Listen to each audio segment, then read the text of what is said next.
Esse é o podcast Saiba Mais, o podcast Ponte de Conhecimento, o podcast que te convida nesse instante a conhecer um pouco, a interagir acerca de organização e normas. Você que é um acadêmico, que é um teórico, que é um entusiasta da área, um curioso, enfim, você que me assiste, que quer participar, compartilhar, tirar dúvida, contribuir com boas práticas, convivência, é muito bem-vindo aí ao podcast Ponte de Conhecimento, tá?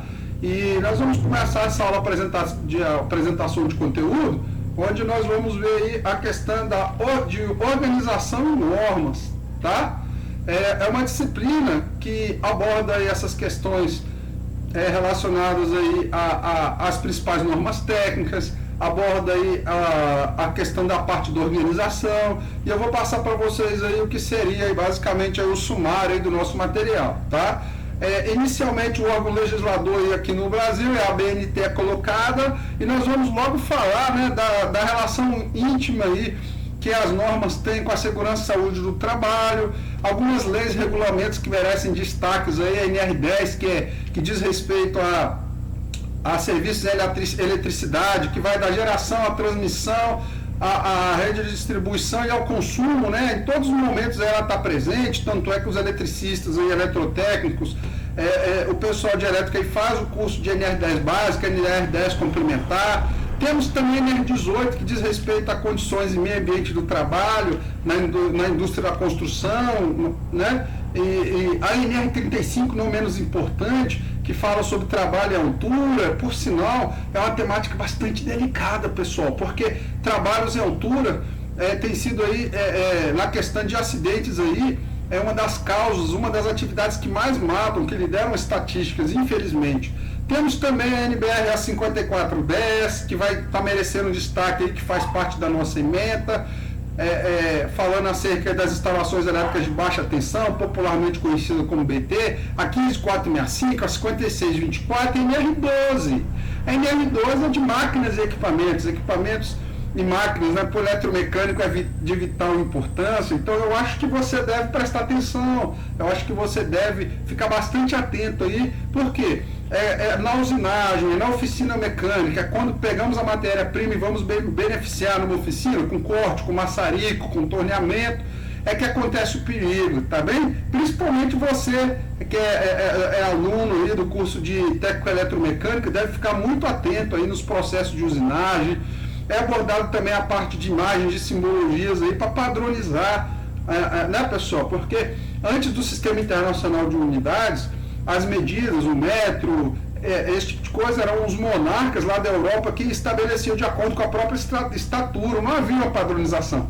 E com o mercado globalizado, competitivo, a gente precisa assegurar qualidade, precisa assegurar que aquele produto cumpra ali com a propaganda, com aquilo que é designado para fazer, né? Então temos aí padronização, é uma das palavras-chave aí, né? E temos aí também essa questão de melhoria contínua, que a engenharia de produção aborda com muita precisão, os princípios da qualidade, já saindo um pouco de normas e entrando na parte de organização, nós temos aí alguns programas aí de melhoria contínua, de gestão de processos aí de implementação, né, na busca por sustentabilidade, boas práticas, segurança, eficiência, né? Temos o Six Sigma, o Círculo de Controle de Qualidade, que é onde os operários, a parte operacional é convidada a dialogar, a dar opiniões, né, acerca de melhorias que pode ser administrada. Uma metodologia muito usada aí nas empresas americanas é o PDCA, nos países de língua inglesa. Temos também o Kaizen, muito valorizado na Europa, e o 5S, que foi protagonizado pelo Japão no pós-guerra, que se levantou de um país em ruínas após a guerra para nos ensinar o mundo aí como trabalhar com 5 sensos, né? Que é limpeza, organização, utilização, padronização e autodisciplina, e hoje está figurando entre uma das 8, no G8 melhores economias do mundo, com a sua indústria focada na nanotecnologia, né? Então eles são protagonistas aí nessa parte aí, tudo bem? Espero que tenha sido suficiente para te convencer a ficar atento, a prestar atenção no conteúdo, tá? E a ABNT é isso aí, a Associação Brasileira de Normas Técnicas, é o órgão legislativo aí que nós temos como referência aí, de onde vai pautar muitas diretrizes. Aí no nosso material eu vou estar falando aí melhor, com mais ênfase, aí, o que são as normas da ABNT,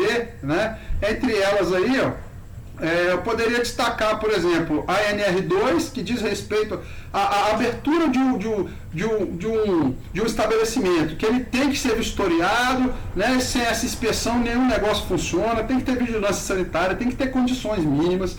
A NR6, a famosa norma aí que diz respeito ao uso de equipamentos individuais, que é a questões do EPI, não é verdade? Então tem todo um processo aí que devemos conhecer para as empresas estarem operando. Por exemplo, a NR23, que você observa aí no teu vídeo, aí é a NR que fala, né, sobre a brigada de incêndio, quando ocorre, se ocorrer eventualmente uma explosão, um acidente, a questão da brigada aí, né, quem vai ser as pessoas que vão realizar o socorro, quem vai ser as pessoas aí que vão fazer, né, o acionamento aí do SAMU, né, o serviço de atendimento médico de urgência, uma imobilização, enfim. As leis e regulamentos, elas estão aí para serem seguidas, são muito importantes, né?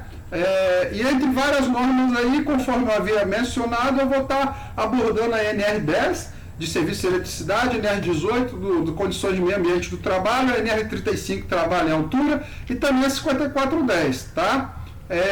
Inicialmente eu até coloco, pessoal, por exemplo, a NR10, que fala isso sobre essa questão do serviço de eletricidade, treinamento, capacitação, procedimento seguro em instalações elétricas, a parte da classificação das áreas, né, de atmosfera explosiva, prevenção de arco elétrico, que diz respeito ao uniforme, bota, luva de isolação, né? Então são coisas aí, são cuidados aí que a gente tem com muita atenção.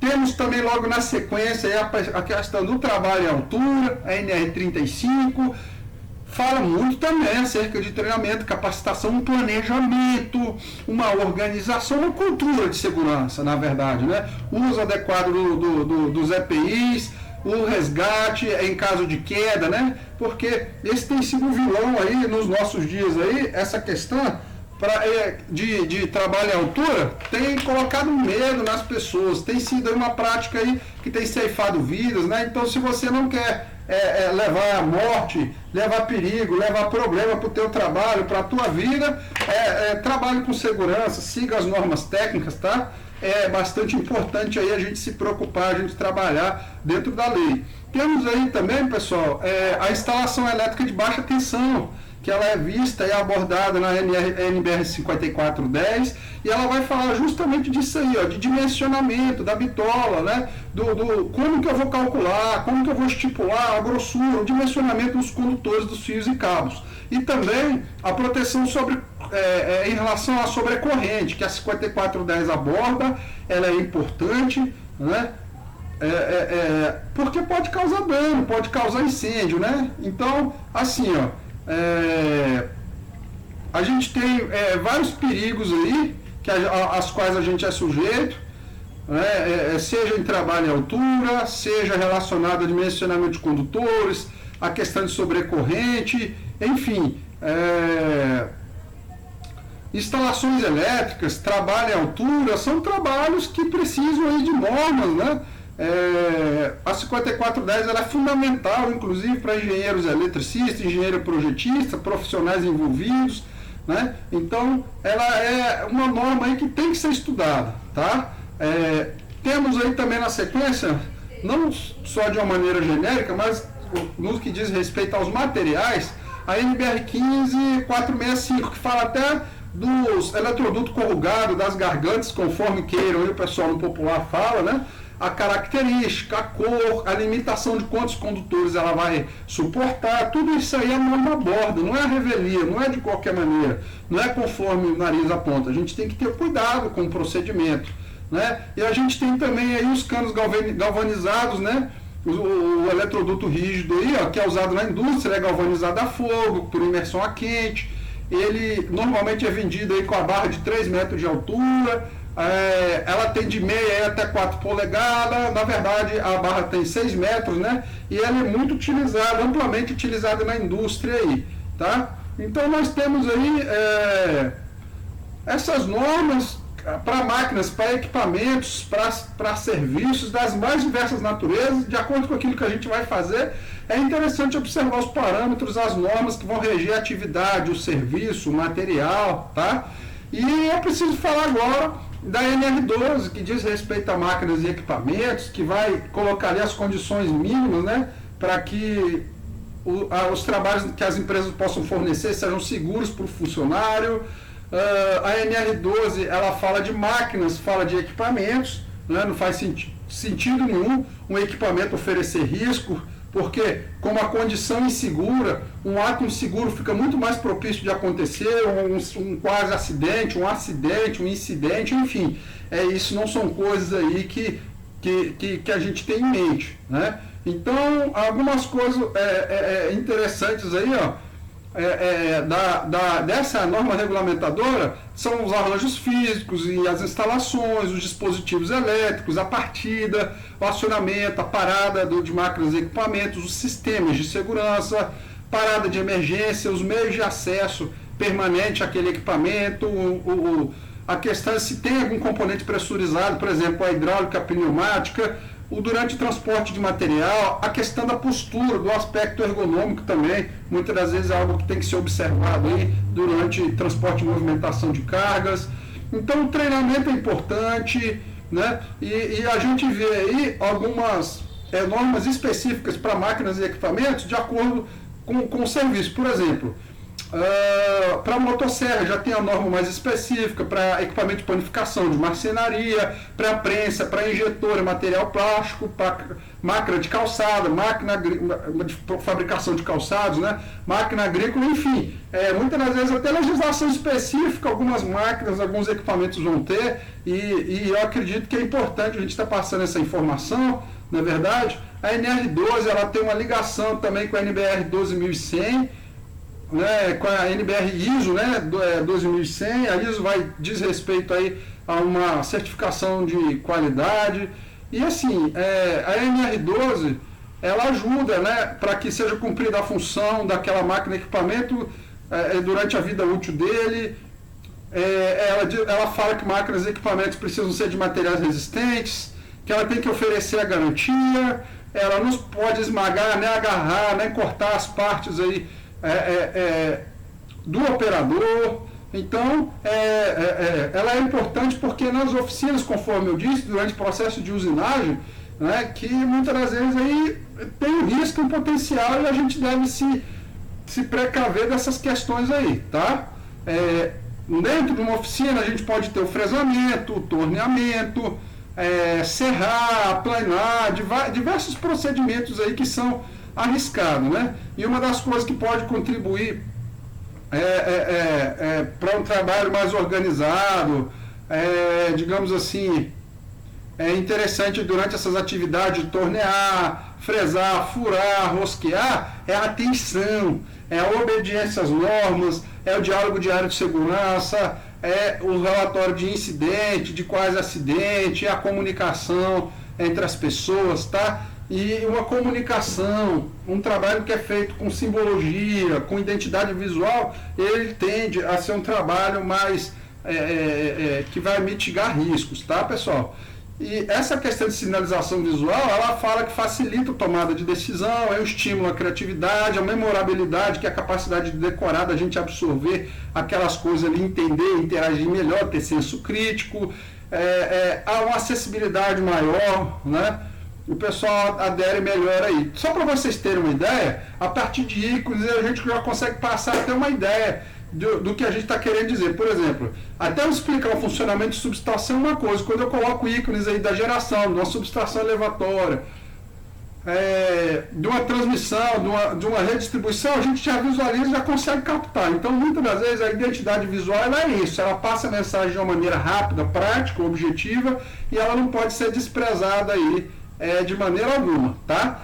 E nessa questão de simbologia, em passar mensagem rápida, de forma clara e objetiva, algumas simbologias na área de elétrica aí, ó, como resistor, fusível, né? que é o elemento fusível, que é aquele que suporta a sobrecorrente, e ele desarma, ele evita que o condutor transmita sobretensão, né? Ele é importantíssimo, a questão do aterramento, são simbologias básicas do básico, que eu estou apresentando para vocês aí numa aula bastante genérica aí sobre o nosso conteúdo, mas é interessante você se certificar que você conhece essas simbologias, que você está atento, que você é um profissional que conhece essas questões aí, está familiarizado com essa simbologia de diagramas elétricos de relé, de lâmpada, de motor, transformador, voltímetro, né? Então é bastante interessante aí. A ABNT está aí para facilitar, na parte de elétrica também, na parte dos condutores da fiação, a gente tem a cor verde ou amarela para aterramento, fase em vermelho, neutro e azul, às vezes o retorno em preto ali. Então tudo isso para facilitar uma manutenção preditiva, uma manutenção corretiva, enfim, a gente se une aí para oferecer um trabalho com menos risco possível, né? E na parte de mecânica também, principalmente no equipamento de linha amarela, motoniveladora, patroça, cavadeira hidráulica, né?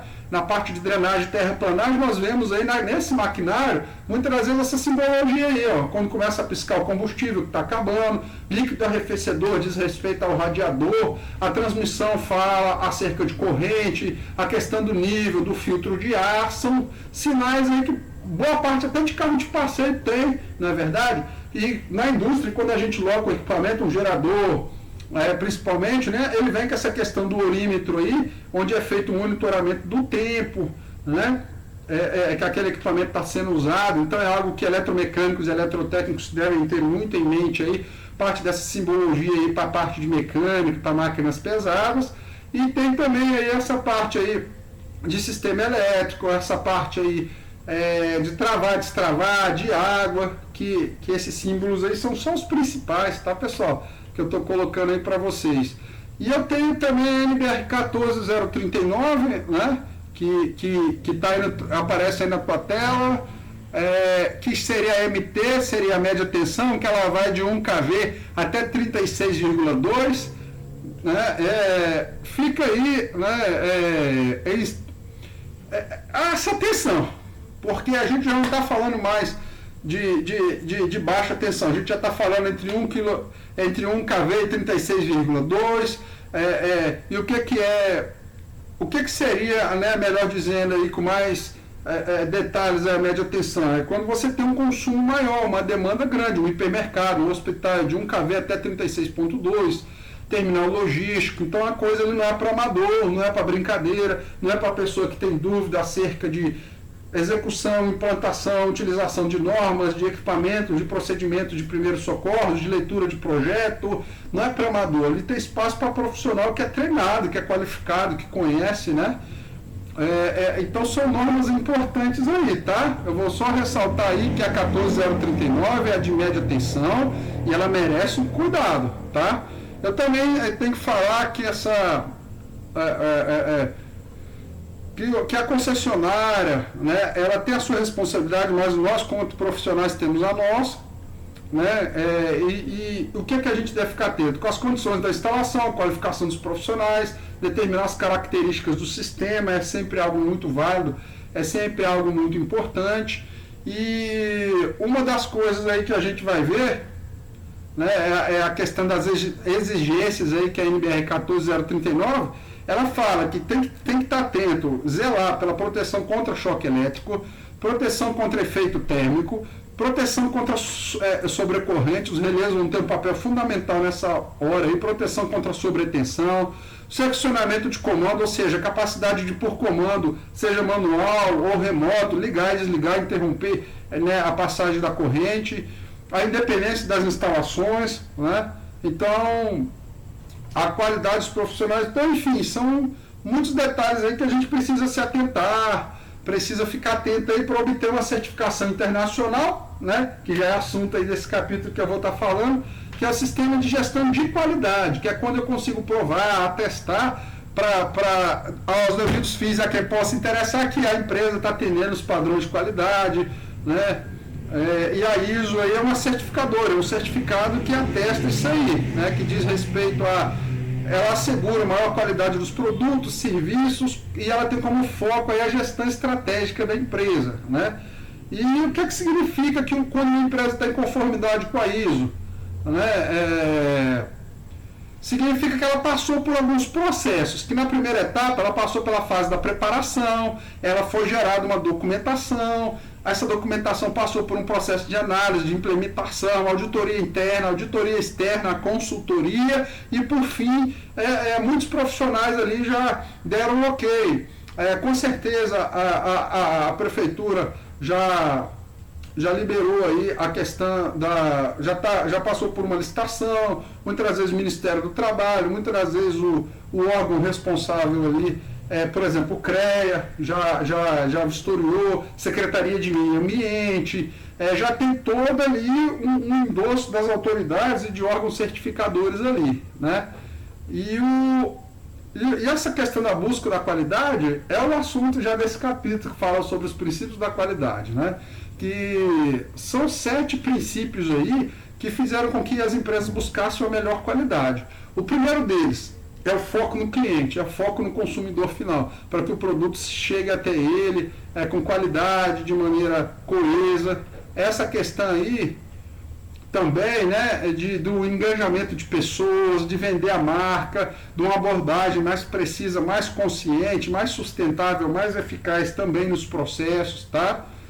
Então nós temos aí também uma tomada de decisão baseada em evidência, como eu falei, não tem espaço para amador, não tem espaço para achismo, uma gestão baseada em melhoria, onde se busca soluções não culpadas, uma gestão de relacionamento, onde inclusive tem até uma mineradora que usa uma avaliação chamada 360, que determinado funcionário, antes dele ser promovido, ele vai ser avaliado por outros setores, que é a habilidade, né, de se relacionar. Afinal de contas, hoje em dia a inteligência emocional ela supera aquela inteligência técnica, né? É a soft skill, superando o hard skill. Então são coisas aí que nós vemos aí no dia a dia, são coisas aí que são princípios de qualidade, são princípios de uma gestão de sucesso, tá? E eu estou, na verdade, preparando vocês para a parte mais gostosa, mais interessante da disciplina aí, que diz respeito à parte da organização, a parte da metodologia de melhoria contínua. O pessoal aí da engenharia de produção sabe falar com bastante propriedade aí, que é a praia deles, né? E eu tenho aí esses 5 programas aí que no mundo aí é muito forte. O Japão, como eu mencionei inicialmente, protagonista dos 5 censos, né, do programa 5S, que é limpeza, organização, padronização, autodisciplina, o CASE, o PDCA também, que é muito interessante, o ciclo de controle de qualidade, que é o CCQ, o Six Sigma, e ao longo do material aí eu vou estar apresentando esses programas aí, ó. Por exemplo, eu estou com uma imagenzinha rápida aí, pessoal, que é só uma aula genérica, né? Que eu estou falando aí que os processos pelos quais o Six Sigma se utiliza para nos auxiliar em melhoria contínua é definir, né, o problema, a solução, medir, analisar, melhorar e controlar. É o ciclo, né, pela qual as informações, a alimentação de planilha, de um plano de controle de manutenção passa, enfim, as coisas é mais ou menos por aí. E eu tenho também, né, como é que eu posso dizer aí, no ciclo de controle de qualidade, que você tá vendo aí na tua tela, agora acertei. O ciclo de controle de qualidade, aí a adesão dos colaboradores, do operacional, daquelas pessoas que tem um nível bem próximo à linha de produção, interagindo, se unindo, falando acerca aí, do controle da qualidade das principais etapas aí, tá? Uma das coisas aí que o ciclo de controle, a história do ciclo de controle de qualidade foi no toyotismo, né, na década de 50, e uma das empresas que de lá para cá, de forma aí que obteve sucesso aqui no Brasil, foi a Volkswagen, a Johnson & Johnson, que se utilizam desse programa brilhante aí para crescer, para se estabelecer e se solidificar no mercado. Por quê? Porque o ciclo de controle de qualidade ele contribui para o desenvolvimento e crescimento da empresa, constrói um ambiente de trabalho saudável, desenvolve possibilidade de capacidade de material humano, né? Tem também a melhoria da comunicação, fomenta novas ideias, reduz custo, reduz perca, retrabalho, que é o grande inimigo aí do gestor, garante qualidade dos produtos da organização, enfim. O CCQ ele discute as melhores práticas, ele faz uma tempestade de ideias, que é o brainstorming, né? Ele faz com que o pessoal converse e se respeite, com que a cultura de segurança aí seja vivida, né? Então é algo muito positivo aí, ó. E de forma simplificada aí, o que é que ele tenta combater? Um ambiente inapropriado, falta de integração, aquela coisa ali de individualismo, ele tenta colocar o coletivismo acima de tudo, ele quer evitar retrabalho, a reclamação dos trabalhadores, aquela baixa produtividade, entendeu?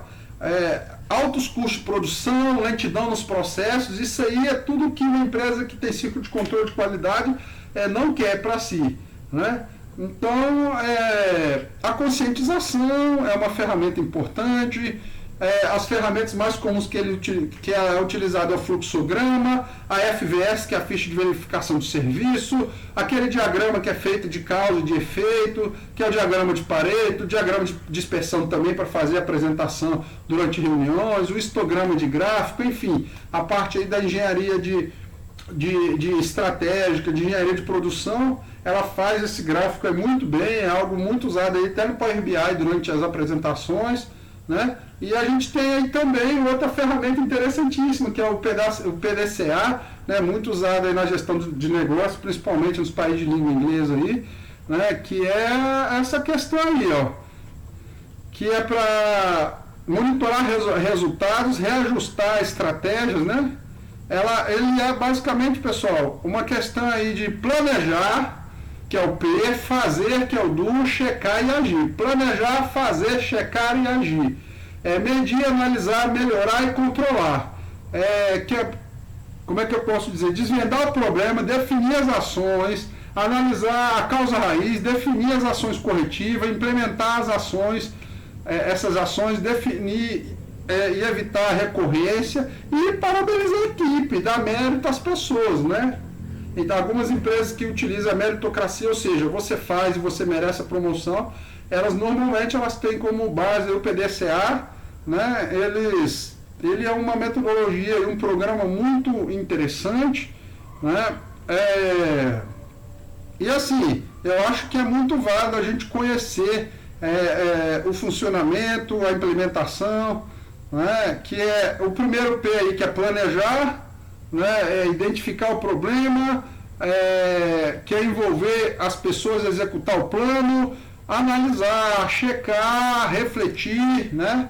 Conforme na imagem aí, essa etapa de planejamento é importante, essa questão de observar o problema, importantíssima, analisar, fazer um plano de ação, padronizar, fazer uma conclusão a esse respeito, né? Tem o PDCA, que é o bem executado, o PDCA que é só para inglês ver, que é de aparência, né? Tem uma variação do PDCA, que é o SDCA, mas para isso aí você precisa estudar nosso material, nossa apostila, pode entrar em contato, fazer o seu pedido, você que não é aluno de curso técnico, tem uma parceria comigo, né? Então, assim, eu tenho que falar também, pessoal, de outro programa de melhoria contínua, que é o Kaizen, né? Que é uma sabedoria milenar aí, muito usado na cultura asiática, né? Como é que eu posso dizer? Ela tem essas letras aí para representar, né? Que é... Como é que eu posso dizer? Ela tem basicamente esse lema aí, ó. A mudança deve começar dentro de mim, em mim, né? Comigo, e para o bem, para fazer o melhor. E ela passa por 7 etapas aí: identificar onde pode entrar melhoria, mapear o processo que deve ser melhorado, desenvolver, correr atrás de uma solução, implementar essas mudanças, analisar os resultados obtidos, ou tentar fazer uma padronização dessa organização e se preparar para o futuro, para a produção escalar, né? E na prática, como é que é? A prática é interessantíssima, você pode olhar no material, que é uma parte longa, né?